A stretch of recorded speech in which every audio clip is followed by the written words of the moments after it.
Welcome back. Episode number 37, the late great Richard Milhouse Nixon, Milhouse from The Simpsons of fame. So he's elected in 1968. He does win a second term, but obviously famously resigns over the Watergate scandal, which we'll talk a little bit about. His wife is Pat Nixon. So he's got two vice presidents. First is Spiro Agnew, who is a creep among creeps. I mean, this guy was running a criminal operation right out of the White House, receiving bags of cash in the his White House office. So when you think back to the politically how this all kind of fell apart for Nixon and Agnew, because Nixon was a creep too. So people were worried that if they both went down, Nixon and Agnew at the same time, or Nixon went first and then Agnew became president and went down, the Speaker of the House was a Democrat, and they were worried that the Democrats were going to be elevated to the presidency. So they did it in order. They forced Agnew out.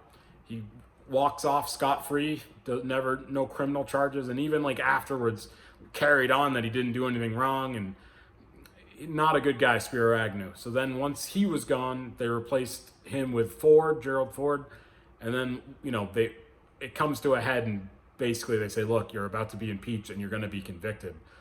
So he does the honorable thing and resigns instead of putting the country through a trial and all that. So on the one hand, I really liked Nixon. He has kind of a hard scrabble upbringing. His dad's kind of abusive. Two of his brothers die young. He goes to local Whittier College out in Southern California. He goes off to law school at Duke, finishes tops in his class. He can play 5 instruments. You're like, this guy is real impressive, And on the other hand, he's kind of a pathetic loser.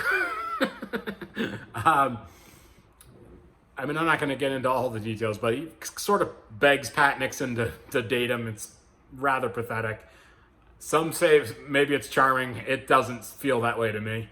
But anyway, so at post-college, he's got this law degree. He's working in Washington, D.C. He's starting his life. World War II breaks out. He serves over in the South Pacific. He sees action in the Solomon Islands. He's down in the South Pacific. He's in the military for 4 years.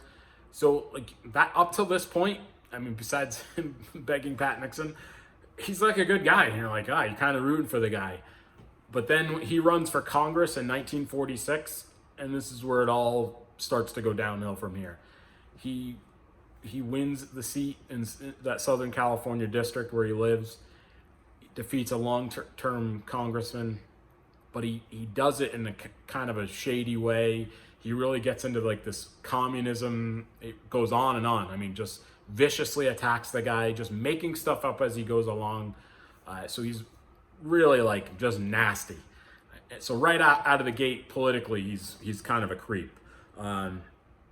So he wins 2 terms in Congress, and then in 1950 he runs for Senate of California, and his campaign manager says something that hits you right over the head, and everything kind of comes together.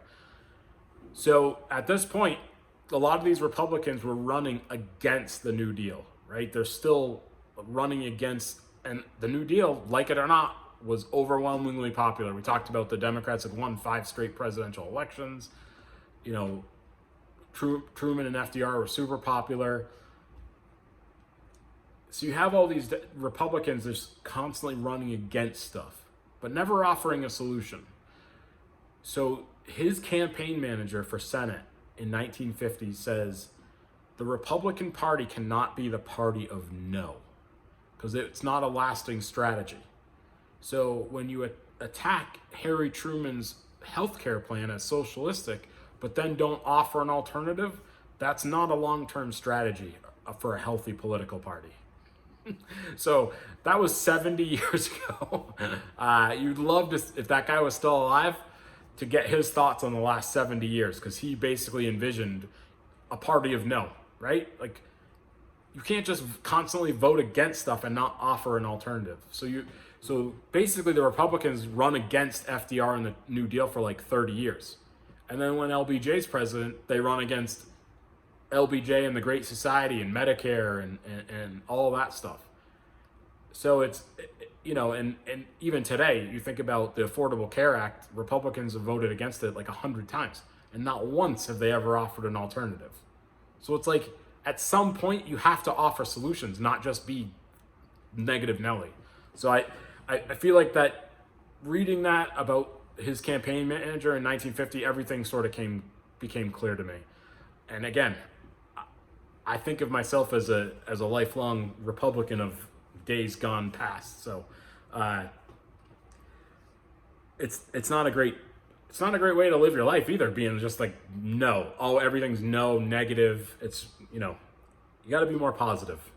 And remember from the Eisenhower episode, so Nixon, he's actually on 5 presidential tickets, right? So he was on the 2 tickets for under Eisenhower as the VP.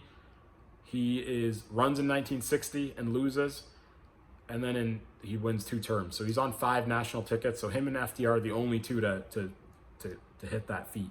But famously, Eisenhower tried to drop him off the ticket, and he has that big checkers speech, which he hated that it was called the checkers speech, but it is what it is. It's out of his control. But he double crosses Eisenhower, and again, he famously, and this is where, again, another strategy that is just terrible to think about, but the famous or infamous Southern strategy, basically trying to win white voters by tricking them into, and I'm not saying everybody's racist, that's not what I'm saying, but it's certainly a strategy to get you to be afraid of black people, is essentially the strategy. Law and order, not having black and brown people moving into your suburban neighborhoods, that sort of rhetoric, the war on drugs, which obviously targeted black folks more than white people. So this is where it sort of starts with Nixon and has been used ever since. Even to this day, we're still talking about the Southern strategy, which is just unfortunate. We don't need to be like that, but I don't know how you fix that, but it's a strategy that's still being used today, the Southern strategy by the Republicans. So you think about so in 1960, he runs against JFK and he loses. He only loses by like 100,000 votes spread across a couple of states. It definitely could have gone the other way very easily. And you think about, this is a weird story. So on election day in 1960, he's in Southern California, he votes first thing in the morning. And then he just jumps in a car, a convertible, and drives from where he voted down to Tijuana for lunch. So here we are, he's the sitting vice president, he's the head of the Republican Party for president, and he just drove to Mexico, had lunch, and came back. So I feel like we all should know that story, but I don't know. I can't even believe that happened. So then he runs again in 68, again, close election, but this time he wins. Again, only a couple 100,000 votes. But when he runs in 72, he wins by like 18 million votes. It's so crazy. He wins all but one state. I believe it was Massachusetts that didn't vote for him. So I don't know how we go from 1968 to that in 1972, but he completely unravels over Vietnam as well. Lies to the American people. We're dropping bombs in Cambodia, Laos.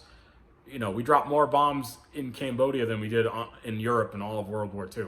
So just on that one trail that we're bringing in equipment, and we dropped like a ton of bombs. So Nixon definitely unraveled as well and is completely insane by the end. And again, it's frightening that he had access to the nuclear bombs. So I don't know. There's got to be a better way. This book is excellent. I really couldn't put this one down. Nixon is a fascinating guy, fascinating time. And even up till the end, he was bitterly angry right up till his death. I mean, he just, not a nice guy. I just finished this. So I recommended the 1920 book earlier because I hadn't read it, but I just finished this as of this taping today. This is really like sort of the seedy side of elections. Really, really, really good. So fun fact, you have some good movies. The Frost Nixon movie, the Elvis Nixon movie, Nixon and Elvis, like they're both insane. The Velvet Hammer and I, we were in Boston once, and they give that half price ticket booth, and we got tickets to Frost Nixon when it was the play. We were front row center. It was like one of the best shows I'd ever been to. So I don't know how that stuff works. If Frost Nixon ever comes back to Broadway or whatever, you got to go see it. It's really, really good. And then travel recommendations. The Nixon Library in Yorba Linda, California is just phenomenal. It's really nice. They're buried out in the backyard. The library is actually built around his childhood home. So it's really great. Can't say enough about it. It's right near Disneyland, so you can do what I did and say, tell the kids, we're going to go to Disneyland and Nixon Library, so everybody wins. But that's Richard Nixon. I don't know, complicated guy. Put us, ideology-wise, he wasn't really a Republican. He was just whatever to get stuff done. But he used some really dirty tricks to get himself elected, and things that we're still living with today, unfortunately. All right, episode 37 in the books. Bye for now.